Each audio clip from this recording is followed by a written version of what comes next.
Hello, this is this week's edition of the Ramblin Runnels podcast, hosted by Jesse Runnels, not to be confused with the Handsome Rambler podcast. It's just the Ramblin Runnels podcast, hosted by me, the Handsome Ramblers, Hannibal Burris. We're on two different levels, obviously, on the fame scale. But anyways, let's go. This week I want to talk about the government shutdown and reopen. The shutdown this was probably one of the longest partial government shutdowns, and as I can remember of government shutdowns, the last one affected me because that was 2013. I was trying to go to college at the time and I couldn't get my GI Bill money at the time because I'm a veteran and I'm entitled to the GI Bill.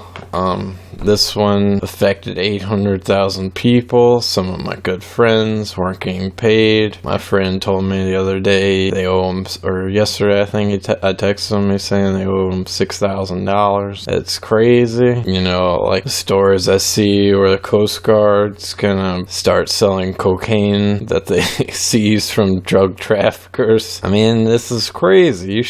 Congress and the president should agree. That's how government should work. Just because, I don't agree with this wall or, the border security. I don't think it's going to necessarily stop anything. If this guy wants to make, a wall, they're gonna figure out ways to get the stuff in the country. They drop it via plane in the ocean and somebody picks it up with a boat. This stuff's been going on for 30-40 years now. I don't know what's gonna change by a wall. I feel if by February 16th this thing, it should be shut down again and affect innocent people who aren't affected, who don't have these people should get paid. I believe that if they do decide to shut down, I feel like Congress should be the ones to not get paid too. That'll motivate them to get this thing going, to fix whatever's going wrong, to come to some kind of agreement between the executive branch and Congress. This is ridiculous. I think that's all I have to say about that. I just think it's BS.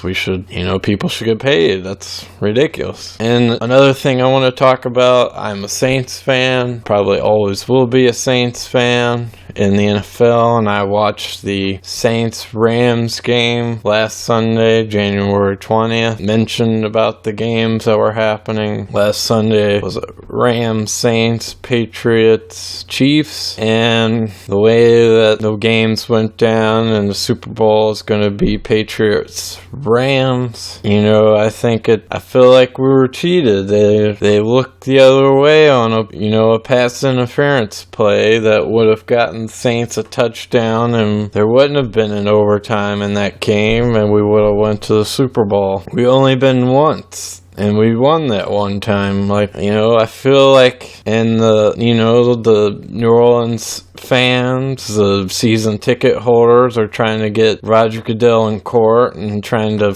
basically sue him and have a lawsuit against him about all this and trying to overturn the Rams being in the Super Bowl. And I don't think any of that'll happen. I feel, it's going to be what it is. Rams, Patriots. And what I'm about to say is what people don't want to hear but NFL football is a sport, but the NFL is for entertainment purposes, and at the end of the day, even though there's a rule, Roger Goodell can overturn a game and see who's going to go to the Super Bowl or whatever, and just change it. I don't think he will, but, and then that, this play happens in the game, and, there's probably 100 games that happen the same way, and nobody's saying anything about it, except this one game because of the severity of the game. It was a playoff game that would get you to the Super Bowl. It's fixed. It's rigged. They didn't let the Saints go, so it's like the WWE. They just say who wins a match and who loses a match. In NFL, their game. So it's ridiculous. But I know that a lot of fans think it's fair games and this, that, and the third. If Roger Goodell doesn't overthrow this game and let the Saints go Super Bowl, you really know how the NFL stands on games, and they don't probably respect their players an awful lot either. So that's my opinion on the matter. Today marks the 2-year anniversary of me proposing to my wife. It's been 2 years. I can't believe it. We got married April of last year, so in April will be a year anniversary of our marriage and 2-year anniversary of me proposing for her. So it's hard to believe. Can't believe it's already been 2 years since then, but I remember when I did it, I was really nervous, and I think she knew that I was about to propose to her, but she went along with it anyway, and I wrote my little speech, and I did it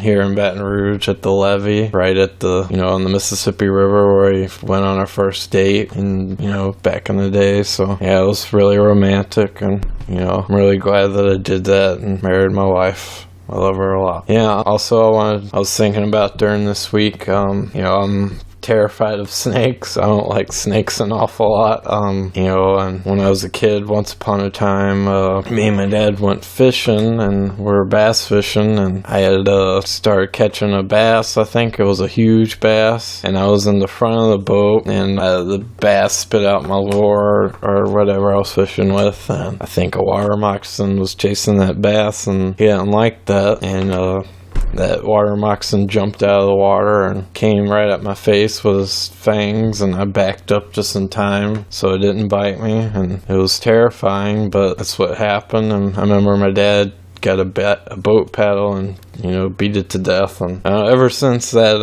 ordeal, I've been terrified of snakes. I don't really like them awful lot, but I think I don't mind now as an adult. I'm 30. I'm not afraid of at least non-venomous snakes like boa constrictors and garter snakes and that sort of thing. I'm not awfully afraid of them. I've learned to accept them instead of being scared of them. But venomous snakes, it's a whole different animal.